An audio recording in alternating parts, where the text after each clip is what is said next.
I remember the first time I noticed her differently.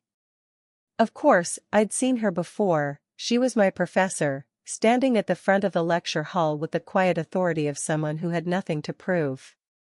But that day, something shifted. Maybe it was me. Maybe it was her. Or maybe it was just the way the light fell across the room. She walked in with her usual calm presence, her heels clicking softly against the tile floor, each step measured and unhurried. I'd grown used to that rhythm. It was the sound that told us class was about to begin. But this time, I caught myself following her movements too closely. The sound seemed to echo a little longer in my head, like a drumbeat that kept me alert. Her hair was pulled back neatly, yet a few strands had escaped and framed her face. When she leaned over the desk to arrange her notes, the faint scent of coffee drifted past me, rich and warm, as if it had clung to her all morning. It wasn't overpowering, but enough that I noticed, and once I noticed, I couldn't ignore it. She spoke with the same composure as always, her voice steady, deliberate. But I wasn't just listening to her words anymore. I found myself watching the way her hand rested lightly on the edge of the desk as she explained a concept. The way her fingers traced invisible shapes in the air when she gestured toward the board. It was such a simple thing, her hand, her voice, her presence, but it stirred something I couldn't quite name. When she glanced toward the class, her eyes swept over everyone, quick and professional. But for a fleeting second, they caught mine. And in that moment, it felt like time stuttered. Her gaze wasn't harsh, it wasn't cold, it was steady, searching, almost curious. And though it lasted barely a heartbeat, I felt as though she saw me more clearly than anyone had in a long time. I dropped my eyes to my notebook, suddenly aware of how fast my heart was beating. It was ridiculous. She was my professor. She was older, wiser, established. And me? I was just another student trying to find his place. Still, the awareness lingered, as though something invisible had just been written between us. The rest of the lecture passed in a blur. I took notes, I nodded at the right moments, but my focus was divided. Part of me was locked onto her voice, the cadence of it, low, calm, with just enough warmth to make even complex ideas feel approachable. And part of me was replaying that moment of eye contact, wondering if she had felt it too, or if I was imagining everything. When class ended, she gathered her papers with her usual precision, stacking them neatly before sliding them into her leather bag. Students filed out around me, chatting and laughing, but I lingered for a moment longer, watching her from a distance I dared not close. I told myself it was nothing, that I was just tired, that my mind was wandering. But deep down, I knew better. Something had shifted. And though I didn't understand it yet, I knew this wasn't the last time I would feel that pull. It happened a few days later. Class had ended, the room slowly emptying as the usual shuffle of footsteps and chatter faded down the hallway. I was gathering my things, not rushing, when I heard her voice, closer, softer than usual. "Stay a moment," she said. I looked up, surprised. She was standing near the desk, her papers in one hand, her expression calm but pointed. I nodded and set my notebook back down. The door clicked shut as the last student left, leaving just the two of us in a room that suddenly felt too quiet. "You've seemed distracted lately," she said, her gaze steady on mine. "Is something on your mind?" Her question caught me off guard.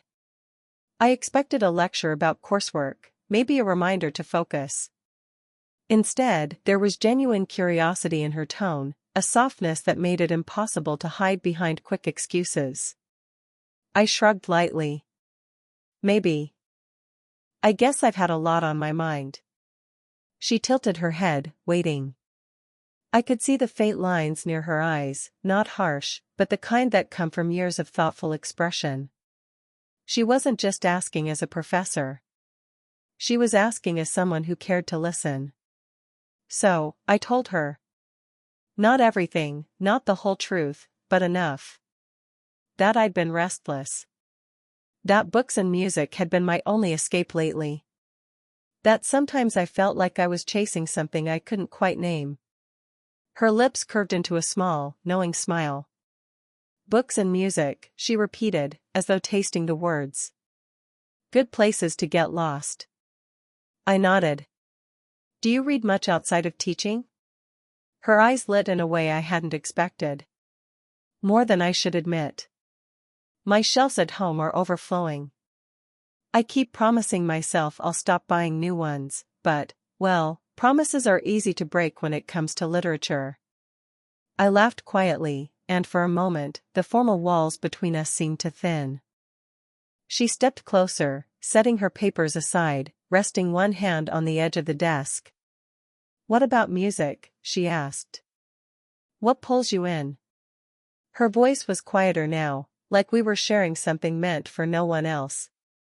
I told her about the old records I played late at night, the way certain songs felt like conversations with people I'd never met.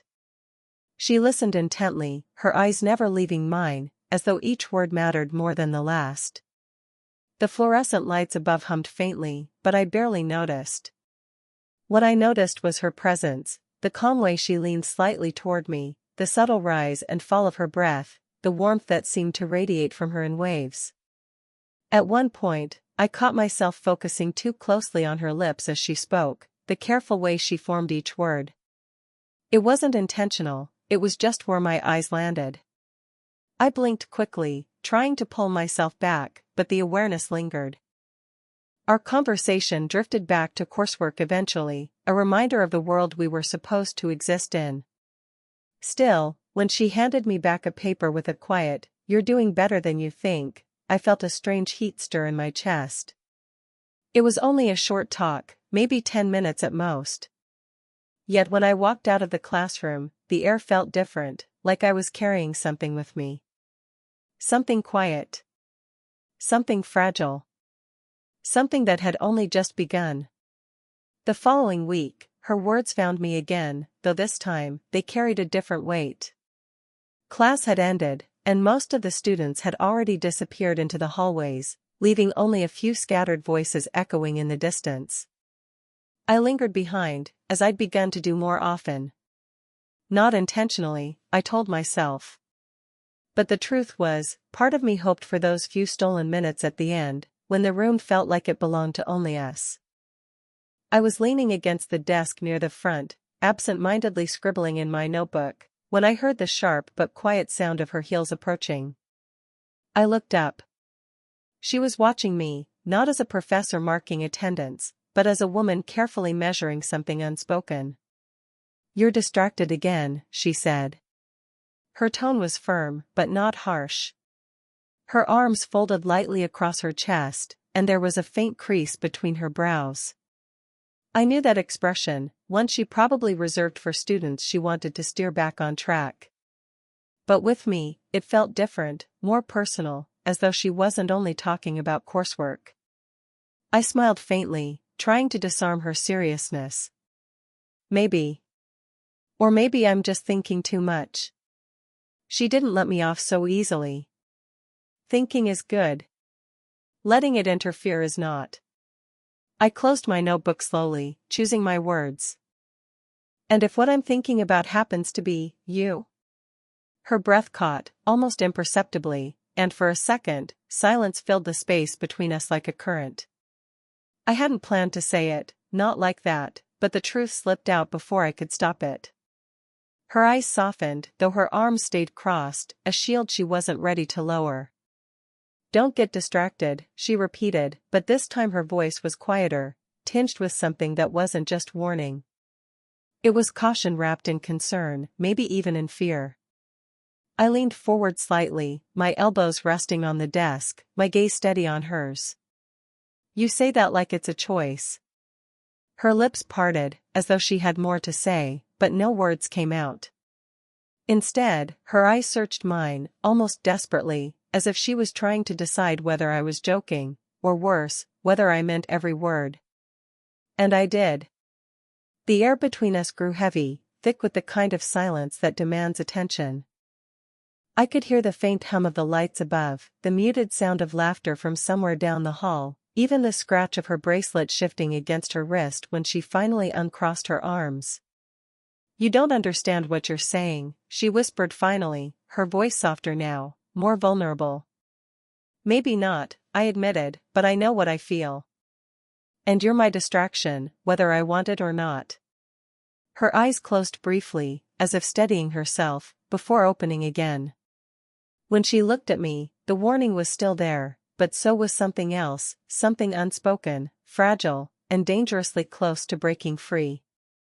She turned away at last, gathering her papers with deliberate care. "Focus on your work," she murmured, her back to me. But I heard the hesitation in her voice, the one thing she couldn't disguise. And in that hesitation, I knew, her warning wasn't about me losing focus. It was about her losing control. The night it happened, the library was nearly empty. Most students had gone home, and the silence of the place pressed down like a soft blanket. I'd been there for hours, hunched over notes, chasing words that didn't seem to stick. And then, her. I noticed her before she noticed me, walking between the rows of shelves with her bag slung over her shoulder, her presence pulling at the quiet like a tide. She wasn't here as my professor now, she was just a woman carrying too many books, the light catching in her hair, her face tired but graceful. She paused when her eyes landed on me.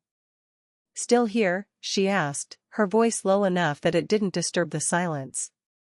I nodded, trying to make sense of all this. I gestured at my open notes, though the truth was, none of it had been sinking in. Her smile was faint, but kind. "Mind if I join you?" I swallowed before answering, too quickly. "Of course." She slid into the chair beside me, close enough that the faint vanilla of her perfume mingled with the dusty scent of old paper. The sound of her chair scraping the floor felt louder than it should have, pulling me into the reality that we were suddenly sharing the same small pocket of space. For a while, we worked in silence. Or at least, she did. I tried to, but my attention kept drifting, drawn to the way her sleeve brushed my arm whenever she leaned forward, the way her pen moved across the page with patient precision. Every small movement became something I noticed, something I felt. At one point, we both reached for the same paper between us. Our hands touched, just barely, just long enough. Her fingers brushed against mine, warm and delicate. She pulled back quickly, but not before I caught the flicker of hesitation in her eyes. Neither of us spoke about it. Instead, we both pretended to return to our work, though the silence that followed wasn't the same as before. It was charged, heavy, humming with something unspoken. I leaned a little closer, not enough to cross a line, but enough to feel the warmth radiating from her presence. My shoulder grazed hers lightly when I shifted in my chair, and though she didn't move away, she also didn't acknowledge it. The smallest of touches, yet it sent a rush through me I couldn't hide. Eventually, she let out a soft sigh, closing the book she'd been reading. "It's late," she murmured, her voice softer now, as if sharing a secret. I nodded, though I didn't want the night to end. I didn't want this closeness, the rare, fragile quiet between us, to fade back into formality. When we finally stood, she gathered her things slowly, her eyes lingering on me for just a moment too long. That pause said more than either of us dared. As she walked toward the exit, her hand brushed the edge of my sleeve in the smallest, almost accidental gesture. But I felt it, every bit of it, and I carried it with me long after she disappeared into the night. It was after another late class when everything shifted. The campus was nearly deserted, the echo of footsteps fading into the distance, the last traces of daylight melting into the deep blue of evening. I was packing my bag slowly, hoping, in truth, to linger just long enough that she might still be there when I turned around. She was. She sat at her desk, her paper spread in front of her but untouched. Her hand rested loosely on the notebook, her pen still, as though her thoughts had drifted far from the work before her. When she finally looked up, I noticed something different in her eyes, not the steady composure I was used to, but a flicker of hesitation. "Can I ask you something?" she said, her voice quieter than usual. "Of course," I replied, sliding the strap of my bag off my shoulder. She hesitated, her gaze lowering to the papers as though searching for the right words written somewhere among them. Do you ever think about how this looks? The time we spend. The way it might be seen?" The question hung in the air, heavy with the weight of all the things we hadn't said. I stepped closer, resting one hand on the edge of her desk. "I do," I admitted honestly. "But I think about you more." Her lips parted slightly, a faint exhale escaping before she shook her head with a small, almost weary smile. "You make it sound simple. But it's not. There's a gap, of years, of experience. There's judgment, expectations. I can't pretend those things don't exist." I nodded, my chest tightening at the vulnerability in her words. She wasn't speaking as my professor now. She was speaking as a woman, someone who had lived, who had loved, who carried the weight of choices and consequences. "I know all that," I said softly. "But what I feel isn't something I can turn off, no matter how much sense it might make to try." Her hand, still resting on the notebook, shifted slightly, her fingers brushing against the page. Without thinking, I reached out, letting my hand rest gently over hers. The contact was light, careful, yet it carried more than any words could. She didn't pull away. For a long moment, we sat like that, our hands touching on a desk littered with papers neither of us cared about anymore. Her skin was warm beneath mine, her pulse steady, and I felt as though I'd been let into a part of her that no one else saw. Her eyes finally lifted to meet mine, and for the first time, I saw them falter, not with weakness, but with something more human. "You make it hard," she whispered, almost as if to herself. I smiled gently. "Maybe that's because you're worth the difficulty." She let out a quiet laugh, soft and fragile, the kind of laugh that comes from a place of being disarmed.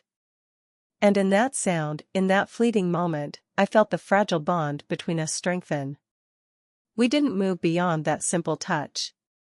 We didn't need to. Because in the silence, in the warmth of her hand beneath mine, I knew, we were already stepping into something far deeper than either of us had planned. The rain came suddenly that afternoon, rattling against the tall classroom windows like an impatient visitor. Most of the students hurried out, umbrellas popping open, laughter trailing as they dashed into the storm. I lingered again, half-folded notes in my bag, though in truth I was waiting, hoping she wouldn't rush away as quickly as the others. She didn't. She stood near the window, her papers tucked under one arm, her gaze fixed on the downpour outside. The glass blurred with streaks of water, the world beyond melting into shapes and shadows. When she noticed me still there, she didn't tell me to leave. Instead, she gave the faintest smile, almost tired, and turned back to the storm. "It's coming down harder than they predicted," she said, her voice soft, almost reflective. I moved closer, drawn not by the rain but by her presence. I stopped just beside her, shoulder to shoulder, both of us watching the sheets of water blur the campus outside. The air carried that damp, electric scent of rain, but it was her nearness I felt most, the quiet warmth radiating between us. For a long moment, neither of us spoke. The silence wasn't empty, it was full, humming, alive with something unspoken. I wanted to reach out, to close the small distance between us, but I didn't. I couldn't. I knew that crossing that line too soon might break the fragile balance we'd been building. She shifted slightly, her sleeve brushing against mine. A small, almost imperceptible contact, yet it sent a quiet rush through me. Her hair, loosened from its usual neatness, grazed against my cheek when she tilted her head. I didn't move. Neither did she. "I shouldn't let this happen," she whispered finally, her voice nearly drowned out by the storm outside. I turned to look at her, but she kept her gaze on the window, as though the words had slipped out before she could stop them. "And yet," I said softly, "you're still here." Her lips pressed together, not in denial, but in conflict. She lowered her eyes briefly, and in that moment, she seemed less like my professor and more like a woman caught between reason and feeling. I didn't push. Instead, I let my hand drift closer to hers, resting on the edge of the window frame. Slowly, carefully, she let her fingers slide toward mine until they touched, light as a whisper. Then, without a word, her hand slipped fully into my own. The contact was gentle, steady. Her skin was cool from the air near the glass, but her grip tightened just enough to let me know she wasn't pulling away. We stood like that, holding hands in silence while the rain pounded against the glass. We didn't speak, because words would have broken the moment. The storm raged outside, but here, between us, there was only a fragile, unspoken answer. And though nothing more passed between us, that single touch said everything. She wasn't ready to name it, but she wasn't willing to let it go either. The rain had cleared by the next day, leaving the campus washed clean, the air fresh with the scent of wet earth and leaves. The world seemed quieter, as though the storm had rinsed away the noise, leaving only what mattered. I arrived to class early, restless with thoughts I couldn't quite contain. The night before still lived in me, the way her hand had slipped into mine, the way silence had spoken more than any confession could. It wasn't just a memory, it was a weight in my chest, steady and undeniable. She entered the room with her usual poise, but I noticed the smallest difference. Her gaze sought mine more quickly, her step slowed ever so slightly when she passed my desk. No one else would have noticed, but I did. Class moved on as always, her voice steady as she lectured, her notes precise. Yet between her words, I felt the invisible thread still tying us together, fragile but unbroken. Every time her eyes flicked toward me, I sensed it again, the unspoken understanding we now shared. When the room emptied, I stayed behind, heart pounding with the quiet anticipation that had become familiar. She gathered her papers, careful and deliberate, and when the door finally shut behind the last student, the air between us shifted. She looked at me, her expression caught somewhere between stern and tender. "You know this can't be easy," she said softly. "Not for you, not for me." I nodded, stepping closer, my voice steady. "I don't want easy. I just want honest." For a moment, her eyes glistened with something I'd never seen before, fear, maybe, or hope disguised as reluctance. She set her papers down slowly, folding her hands atop them as though bracing herself. "If you stay focused," she murmured, "if you don't lose yourself in this, maybe we'll see where it goes." It wasn't a declaration. It wasn't a promise. But it was more than I'd dared to expect. It was a door, half open, waiting to be stepped through. I smiled, not triumphant, but quietly grateful. "That's enough for me," I said.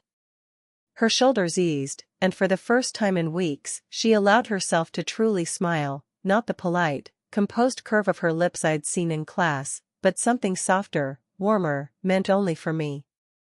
As she walked past me toward the door, her hand brushed against mine, deliberately this time. Her fingers lingered just long enough to let me know this wasn't an accident, not a mistake, but a choice. The world outside was still damp from the storm, puddles reflecting the golden light of late afternoon. I walked out into it with her quiet smile etched in my mind, carrying the fragile warmth of her touch as though it was something I could hold on to. And for the first time, I didn't feel distracted. I felt steady. Because what I'd once called a distraction wasn't pulling me away, it was pulling me closer, into something real. Something worth the wait.